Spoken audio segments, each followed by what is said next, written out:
Civil service പരീക്ഷയിൽ മലയാളികൾക്ക് മികച്ച നേട്ടമാണ്. അതിൽ ഇക്കുറി 4ാം റാങ്ക് സിദ്ധാർത്ഥ് രാംകുമാറിനാണ് ലഭിച്ചിരിക്കുന്നത്. സിദ്ധാർത്ഥിൻ്റെ കുടുംബം നമ്മോടൊപ്പം ചേരുന്നു. സിദ്ധാർത്ഥ് ഓൾറെഡി സിവിൽ സർവീസ് നേരത്തെ കിട്ടി, ഇപ്പോൾ IPS ട്രെയിനിങ്ങിൽ ഹൈദരാബാദാണുള്ളത്. ഈ ഒരു നേട്ടം, ഇങ്ങനെ ഒരു പരീക്ഷ എഴുതിയത് അറിയാമായിരുന്നോ? സത്യം പറഞ്ഞാൽ ഞങ്ങൾക്കൊരു പ്രസൻറ്റ് സർപ്രൈസാണ്. ആണോ? അതായത് ഇയാൾ കഴിഞ്ഞ വർഷം തന്നെ IPS കിട്ടിയതാണ്. അതിന് മുമ്പത്തെ വർഷം കിട്ടി. അപ്പോൾ അത് ഇമ്പ്രൂവ് ചെയ്യണമെന്ന് പറഞ്ഞിട്ട് കഴിഞ്ഞ വർഷം എഴുതിയപ്പം പറഞ്ഞു ഞാനതൊന്ന് IAS എന്ന് എഴുതുമെന്ന് നോക്കിക്കോട്ടെ, എന്നിട്ട് തീരുമാനം എടുക്കാം ഫൈനലായിട്ടെന്ന് പറഞ്ഞു. പിന്നെ പരീക്ഷ എഴുതി കഴിഞ്ഞ ഉടനെ വന്നിട്ട് പറഞ്ഞു ഇതുപോലെ അത്രയൊരു വലിയൊരു നന്നായി തോന്നുന്നില്ല, അതുകൊണ്ട് ഞാൻ IPSൽ ചേരുവാണെന്ന് പറഞ്ഞു. എന്നിട്ട് പുള്ളിക്കാരൻ ഒരു അങ്ങ് പോയതാണ്. പിന്നെ ഇപ്പോഴാണ് ഇത് എഴുതിയതും കിട്ടിയതും ഒക്കെ ഞങ്ങൾ തന്നെ ഈ ന്യൂസ് അറിഞ്ഞിട്ടാണ് ഞങ്ങൾ തന്നെ അറിയുന്നത്. അതായത് ഇപ്പോൾ IAS കിട്ടിയത് ന്യൂസിലൂടെ അറിയണം. അതെ അതെ അതെ. അപ്പോൾ ഈ പ്രാവശ്യത്തെ പരീക്ഷ എഴുതിയത് അറിഞ്ഞില്ല? സത്യം പറഞ്ഞാൽ ഇല്ല. അപ്പോൾ കുടുംബത്തിന് വലിയൊരു സർപ്രൈസ് ആയിരുന്നു. തീർച്ചയായിട്ടും.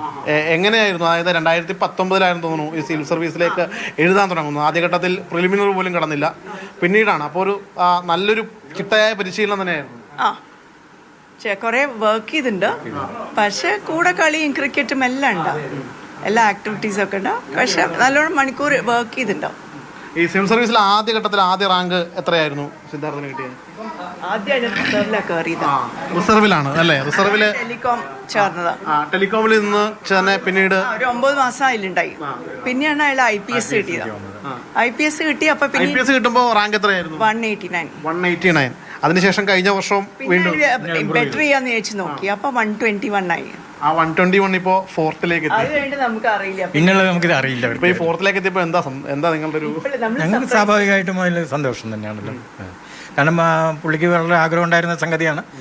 അപ്പോൾ അത് വൈകിട്ടാണെങ്കിലും കിട്ടുന്നുണ്ടെങ്കിൽ നമുക്ക് തീർച്ചയായിട്ടും സന്തോഷമുണ്ടല്ലോ. അവിടെ സിദ്ധാർത്ഥ അറിഞ്ഞോ ഈ സംഭവം? ഇപ്പൊ പറഞ്ഞു, ഞങ്ങൾ വിളിച്ചു. എന്ത് പറഞ്ഞു? Very happy. സിദ്ധാർത്ഥിന്റെ സഹോദരൻ കൂടി ചേരുന്നു. സിദ്ധാർത്ഥമായിട്ട് സംസാരിച്ചായിരുന്നു? സിദ്ധാർത്ഥനോട് ഇപ്രാവശ്യം സംസാരിക്കാൻ പറ്റിയിട്ടില്ല. ഇല്ല, ഇപ്പോ ഞങ്ങൾ ആക്ച്വലി ഈ ന്യൂസ് വന്നപ്പോ ഇനിയിപ്പോ ന്യൂസ് തെറ്റാണോ ഇനിയിപ്പോ ഞങ്ങളെങ്ങനെ ക്ലാരിഫൈ ചെയ്യാന്നുള്ള ഒരു സംശയത്തിലായിരുന്നു. കാരണം എഴുതിയത് കുടുംബത്തിന് അറിയില്ല. ആദ്യം ആള് ministry of telecom and post ആയിരുന്നു. അപ്പൊ അത് ടെലികോം ആൻഡ് പോസ്റ്റ് കിട്ടിയത് ഞങ്ങൾക്ക് അറിയാം. കഴിഞ്ഞിട്ട് IPS 22 IPS കിട്ടി. 23 മറ്റേ റാങ്ക് ഇംപ്രൂവ് ചെയ്തു. എന്നിട്ടും IPS cadre allotment west Bengal മറ്റേ IPS കേഡർ തന്നെ ആയിരുന്നു. ഇപ്രാവശ്യം ഇതുപോലെ എഴുതിയതായിട്ട് ഞങ്ങൾ അറിഞ്ഞിട്ടില്ല. എന്തായാലും കുടുംബത്തിന് വലിയൊരു സർപ്രൈസ് ആയിരുന്നു. ഈ പഠനകാലത്തൊക്കെ എങ്ങനെയായിരുന്നു സിദ്ധാർത്ഥിന്റെ ഒരു? അത് പഠനവും കളിയും എല്ലാം കൂടിയുള്ളതാണ്. All activities.